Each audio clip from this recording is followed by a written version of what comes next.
Chapter 5.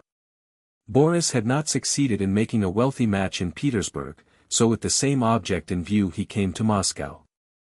There he wavered between the two richest heiresses, Julie and Princess Mary. Though Princess Mary despite her plainness seemed to him more attractive than Julie, he, without knowing why, felt awkward about paying court to her. When they had last met on the old prince's name day, she had answered at random all his attempts to talk sentimentally, evidently not listening to what he was saying. Julie on the contrary accepted his attentions readily, though in a manner peculiar to herself. She was 27. After the death of her brothers she had become very wealthy. She was by now decidedly plain, but thought herself not merely as good-looking as before but even far more attractive. She was confirmed in this delusion by the fact that she had become a very wealthy heiress and also by the fact that the older she grew the less dangerous she became to men, and the more freely they could associate with her and avail themselves of her suppers, soirees, and the animated company that assembled at her house, without incurring any obligation.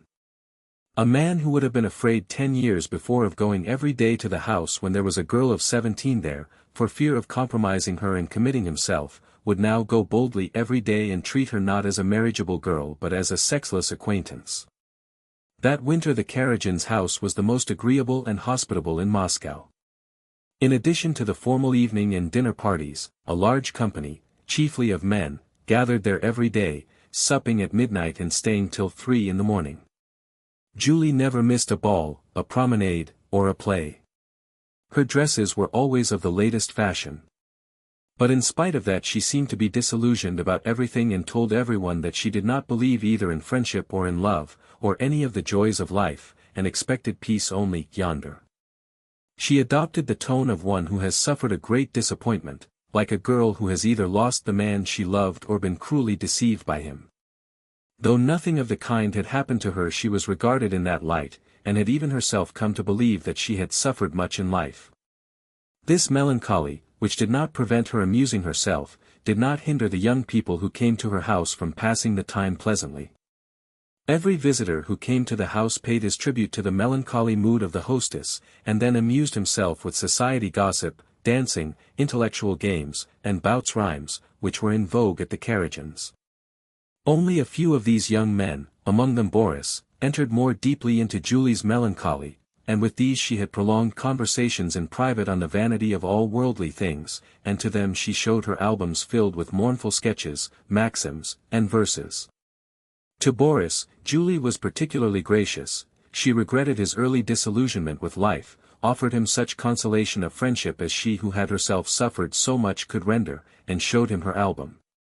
Boris sketched 2 trees in the album and wrote, "Rustic trees, your dark branches shed gloom and melancholy upon me." On another page he drew a tomb, and wrote, "La mort est secourable et la mort est tranquille. Ah! Contre les douleurs il n'y a pas d'autre asile." Asterisk. Asterisk. Death gives relief and death is peaceful. Ah! From suffering there is no other refuge. Julie said this was charming. There is something so enchanting in the smile of melancholy, she said to Boris, repeating word for word a passage she had copied from a book. It is a ray of light in the darkness, a shade between sadness and despair, showing the possibility of consolation. In reply Boris wrote these lines.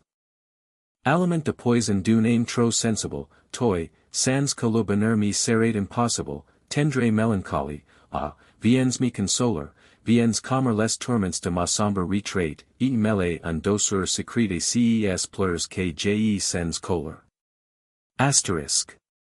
Asterisk. Poisonous nourishment of a too sensitive soul, thou, without whom happiness would for me be impossible, tender melancholy, ah, come to console me, come to calm the torments of my gloomy retreat, and mingle a secret sweetness with these tears that I feel to be flowing. For Boris, Julie played most doleful nocturnes on her harp. Boris read Poor Liza aloud to her, and more than once interrupted the reading because of the emotions that choked him. Meeting at large gatherings Julie and Boris looked on one another as the only souls who understood one another in a world of indifferent people. Anna Mikhailovna, who often visited the Karagins, while playing cards with the mother made careful inquiries as to Julie's dowry, she was to have 2 estates in Penza and the Nizhegorod forests. Anna Mikhailovna regarded the refined sadness that united her son to the wealthy Julie with emotion, and resignation to the divine will. "You are always charming and melancholy, my dear Julie," she said to the daughter. "Boris says his soul finds repose at your house. He has suffered so many disappointments and is so sensitive," said she to the mother. "Ah, my dear, I can't tell you how fond I have grown of Julie latterly," she said to her son. "But who could help loving her? She is an angelic being. Ah, Boris, Boris." She paused. "And how I pity her mother," she went on. "Today she showed me her accounts and letters from Penza. They have enormous estates there, and she, poor thing, has no one to help her, and they do cheat her so." Boris smiled almost imperceptibly while listening to his mother. He laughed blandly at her naive diplomacy but listened to what she had to say, and sometimes questioned her carefully about the Penza and Nizhegorod estates. Julie had long been expecting a proposal from her melancholy adorer and was ready to accept it, but some secret feeling of repulsion for her passionate desire to get married, for her artificiality, and a feeling of horror at renouncing the possibility of real love still restrained Boris. His leave was expiring. He spent every day and whole days at the Karagins, and every day on thinking the matter over told himself that he would propose tomorrow. But in Julie's presence, looking at her red face and chin, nearly always powdered, her moist eyes, and her expression of continual readiness to pass at once from melancholy to an unnatural rapture of married bliss, Boris could not utter the decisive words, though in imagination he had long regarded himself as the possessor of those Penza and Nizhegorod estates and had apportioned the use of the income from them.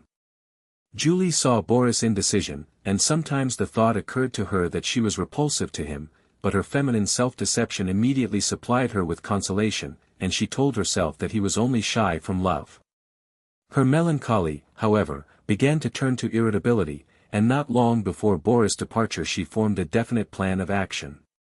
Just as Boris' leave of absence was expiring, Anatole Kuragin made his appearance in Moscow, and of course in the Karagin's drawing room, and Julie, suddenly abandoning her melancholy, became cheerful and very attentive to Kuragin.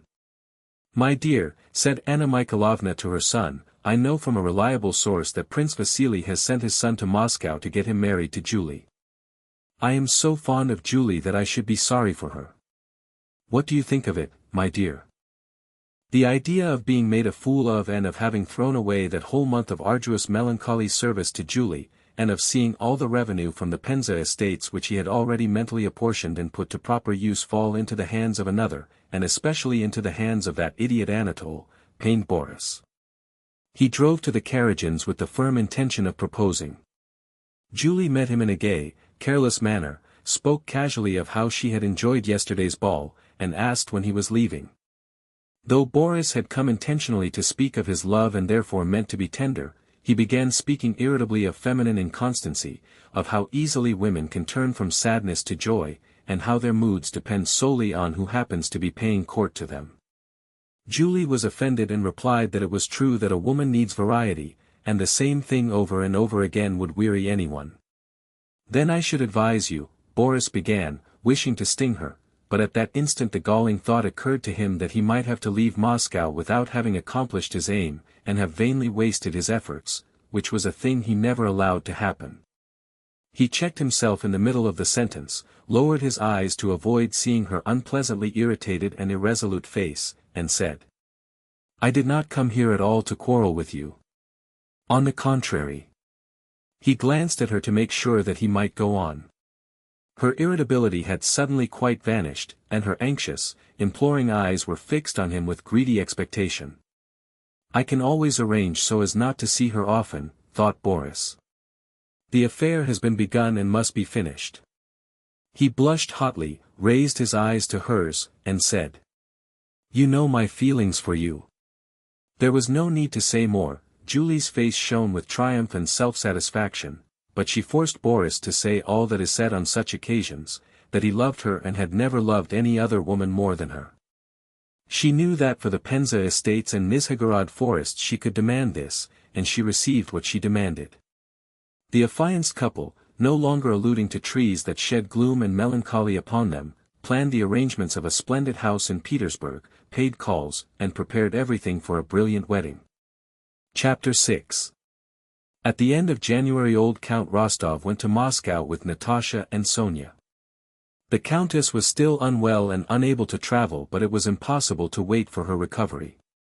Prince Andrew was expected in Moscow any day, the trousseau had to be ordered and the estate near Moscow had to be sold, besides which the opportunity of presenting his future daughter-in-law to old Prince Bolkonsky while he was in Moscow could not be missed. The Rostovs' Moscow house had not been heated that winter and, as they had come only for a short time and the countess was not with them, the count decided to stay with Maria Dmitrievna Akrosimova, who had long been pressing her hospitality on them. Late one evening the Rostovs' 4 sleighs drove into Maria Dmitrievna's courtyard in the old Konyushny street. Maria Dmitrievna lived alone. She had already married off her daughter, and her sons were all in the service. She held herself as erect, told everyone her opinion as candidly, loudly, and bluntly as ever, and her whole bearing seemed a reproach to others for any weakness, passion, or temptation, the possibility of which she did not admit. From early in the morning, wearing a dressing jacket, she attended to her household affairs, and then she drove out, on holy days to church and after the service to jails and prisons on affairs of which she never spoke to anyone. On ordinary days, after dressing, she received petitioners of various classes, of whom there were always some. Then she had dinner, a substantial and appetizing meal at which there were always 3 or 4 guests. After dinner she played a game of Boston, and at night she had the newspapers or a new book read to her while she knitted. She rarely made an exception and went out to pay visits, and then only to the most important persons in the town. She had not yet gone to bed when the Rostovs arrived and the pulley of the hall door squeaked from the cold as it let in the Rostovs and their servants. Maria Dmitrievna, with her spectacles hanging down on her nose and her head flung back, stood in the hall doorway looking with a stern, grim face at the new arrivals. One might have thought she was angry with the travelers and would immediately turn them out, had she not at the same time been giving careful instructions to the servants for the accommodation of the visitors and their belongings. The count's things. Bring them here, she said, pointing to the portmanteaus and not greeting anyone. The young ladies? There to the left. Now what are you dawdling for? She cried to the maids. Get the samovar ready. You've grown plumper and prettier, she remarked, drawing Natasha, whose cheeks were glowing from the cold, to her by the hood. Phoo! You are cold. Now take off your things, quick, she shouted to the count who was going to kiss her hand. You're half frozen, I'm sure. Bring some rum for tea. Bonjour, Sonia dear, she added, turning to Sonia and indicating by this French greeting her slightly contemptuous though affectionate attitude toward her. When they came in to tea, having taken off their outdoor things and tidied themselves up after their journey, Maria Dmitrievna kissed them all in due order. I'm heartily glad you have come and are staying with me. It was high time, she said, giving Natasha a significant look. The old man is here and his sons expected any day. You'll have to make his acquaintance. But we'll speak of that later on, she added, glancing at Sonia with a look that showed she did not want to speak of it in her presence. Now listen, she said to the count. What do you want tomorrow? Whom will you send for? Shinshin, she crooked one of her fingers. The sniveling Anna Mikhailovna. That's 2. She's here with her son. The son is getting married. Then Bazukov, He is here too, with his wife. He ran away from her and she came galloping after him. He dined with me on Wednesday. As for them, and she pointed to the girls, tomorrow I'll take them first to the Iberian shrine of the Mother of God, and then we'll drive to the Superogs. I suppose you'll have everything new. Don't judge by me, sleeves nowadays are this size. The other day young Princess Irina Vasilievna came to see me, she was an awful sight, looked as if she had put 2 barrels on her arms. You know not a day passes now without some new fashion. And what have you to do yourself? She asked the count sternly. One thing has come on top of another, her rags to buy, and now a purchaser has turned up for the Moscow estate and for the house. If you will be so kind, I'll fix a time and go down to the estate just for a day, and leave my lassies with you. All right. All right. They'll be safe with me, as safe as in Chancery. I'll take them where they must go, scold them a bit, and pet them a bit, said Marya Dmitrievna, touching her goddaughter and favorite, Natasha, on the cheek with her large hand. Next morning Marya Dmitrievna took the young ladies to the Iberian shrine of the Mother of God and to Madame Supertroget, who was so afraid of Marya Dmitrievna that she always let her have costumes at a loss merely to get rid of her. Marya Dmitrievna ordered almost the whole trousseau. When they got home she turned everybody out of the room except Natasha, and then called her pet to her armchair. Well, now we'll talk. I congratulate you on your betrothed. You've hooked a fine fellow. I am glad for your sake, and I've known him since he was so high. She held her hand a couple of feet from the ground. Natasha blushed happily. I like him and all his family. Now listen. You know that old Prince Nicholas much dislikes his sons marrying. The old fellow's crotchety. Of course Prince Andrew is not a child and can shift without him, but it's not nice to enter a family against a father's will. One wants to do it peacefully and lovingly. You're a clever girl and you'll know how to manage. Be kind, and use your wits. Then all will be well. Natasha remained silent, from shyness Marya Dmitrievna supposed, but really because she disliked anyone interfering in what touched her love of Prince Andrew, which seemed to her so apart from all human affairs that no one could understand it. She loved and knew Prince Andrew, he loved her only, and was to come one of these days and take her. She wanted nothing more. You see, I have known him a long time and am also fond of Mary, your future sister-in-law. Husbands' sisters bring up blisters, but this one wouldn't hurt a fly. She has asked me to bring you two together. Tomorrow you'll go with your father to see her. Be very nice and affectionate to her, you're younger than she. When he comes, he'll find you already know his sister and father and are liked by them. Am I right or not? Won't that be best? Yes, it will, Natasha answered reluctantly. Chapter 7. Next day, by Marya Dmitrievna's advice, Count Rostov took Natasha to call on Prince Nicholas Bolkonsky. The Count did not set out cheerfully on this visit, at heart he felt afraid. He well remembered the last interview he had had with the old prince at the time of the enrollment, when in reply to an invitation to dinner he had had to listen to an angry reprimand for not having provided his full quota of men. Natasha, on the other hand, having put on her best gown, was in the highest spirits. They can't help liking me, she thought. Everybody always has liked me, and I am so willing to do anything they wish, so ready to be fond of him, for being his father, and of her, for being his sister, that there is no reason for them not to like me. They drove up to the gloomy old house on the Vozdvizenka and entered the vestibule. Well, the Lord have mercy on us, said the Count, half in jest, half in earnest, but Natasha noticed that her father was flurried on entering the anteroom and inquired timidly and softly whether the prince and princess were at home. When they had been announced, a perturbation was noticeable among the servants. The footman who had gone to announce them was stopped by another in the large hall and they whispered to one another. Then a maidservant ran into the hall and hurriedly said something, mentioning the princess. At last an old, cross-looking footman came and announced to the Rostovs that the prince was not receiving, but that the princess begged them to walk up. The first person who came to meet the visitors was Mademoiselle Bourienne. She greeted the father and daughter with special politeness and showed them to the princess room. The princess, looking excited and nervous, her face flushed in patches, ran in to meet the visitors, treading heavily, and vainly trying to appear cordial and at ease. From the first glance Princess Mary did not like Natasha. She thought her too fashionably dressed, frivolously gay and vain.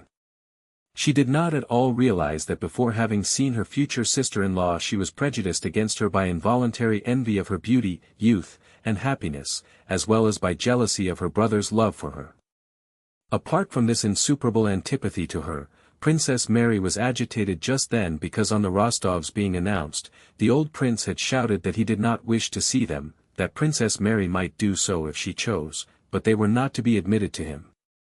She had decided to receive them, but feared lest the prince might at any moment indulge in some freak, as he seemed much upset by the Rostovs' visit. "There, my dear princess, I've brought you my songstress," said the count, bowing and looking round uneasily as if afraid the old prince might appear. "I am so glad you should get to know one another, very sorry the prince is still ailing," and after a few more commonplace remarks he rose. "If you'll allow me to leave my Natasha in your hands for a quarter of an hour, princess, I'll drive round to see Anna Semenovna, it's quite near in the Dog's Square, and then I'll come back for her." The count had devised this diplomatic ruse, as he afterwards told his daughter, to give the future sisters-in-law an opportunity to talk to one another freely, but another motive was to avoid the danger of encountering the old prince, of whom he was afraid. He did not mention this to his daughter, but Natasha noticed her father's nervousness and anxiety and felt mortified by it. She blushed for him, grew still angrier at having blushed, and looked at the princess with a bold and defiant expression which said that she was not afraid of anybody. The princess told the count that she would be delighted, and only begged him to stay longer at Anna Semenovna's, and he departed. Despite the uneasy glances thrown at her by Princess Mary, who wished to have a tête-à-tête with Natasha, Mademoiselle Bourienne remained in the room and persistently talked about Moscow amusements and theaters. Natasha felt offended by the hesitation she had noticed in the anteroom, by her father's nervousness, and by the unnatural manner of the princess who, she thought, was making a favor of receiving her, and so everything displeased her. She did not like Princess Mary, whom she thought very plain, affected, and dry. Natasha suddenly shrank into herself and involuntarily assumed an offhand air which alienated Princess Mary still more.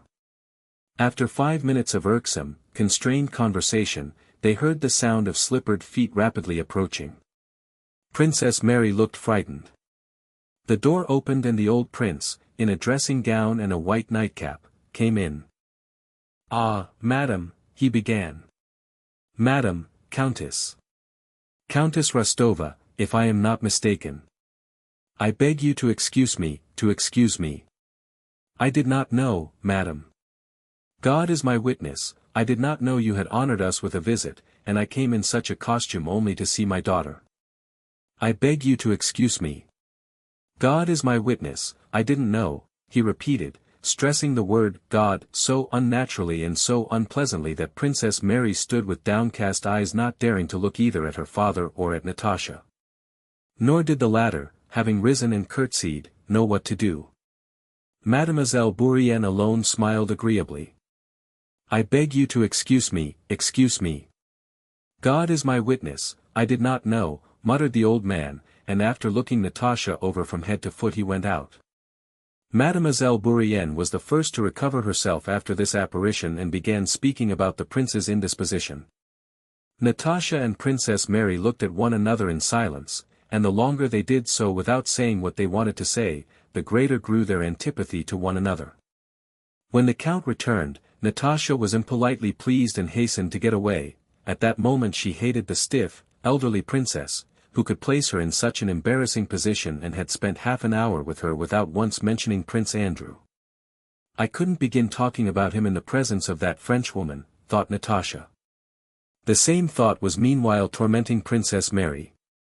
She knew what she ought to have said to Natasha, but she had been unable to say it because Mademoiselle Bourienne was in the way, and because, without knowing why, she felt it very difficult to speak of the marriage. When the count was already leaving the room, Princess Mary went up hurriedly to Natasha, took her by the hand, and said with a deep sigh, "Wait, I must." Natasha glanced at her ironically without knowing why. "Dear Natalie," said Princess Mary, "I want you to know that I am glad my brother has found happiness." She paused, feeling that she was not telling the truth. Natasha noticed this and guessed its reason. "I think, Princess, it is not convenient to speak of that now," she said with external dignity and coldness, though she felt the tears choking her. "What have I said and what have I done?" thought she, as soon as she was out of the room. They waited a long time for Natasha to come to dinner that day. She sat in her room crying like a child, blowing her nose and sobbing. Sonia stood beside her, kissing her hair. "Natasha, what is it about?" she asked. "What do they matter to you?" It will all pass, Natasha. But if you only knew how offensive it was, as if I... Don't talk about it, Natasha. It wasn't your fault, so why should you mind? Kiss me, said Sonia. Natasha raised her head and, kissing her friend on the lips, pressed her wet face against her. I can't tell you, I don't know. No one's to blame, said Natasha, it's my fault. But it all hurts terribly. Oh, why doesn't he come? She came in to dinner with red eyes. Maria Dmitrievna, who knew how the prince had received the Rostovs, pretended not to notice how upset Natasha was and jested resolutely and loudly at table with the count and the other guests.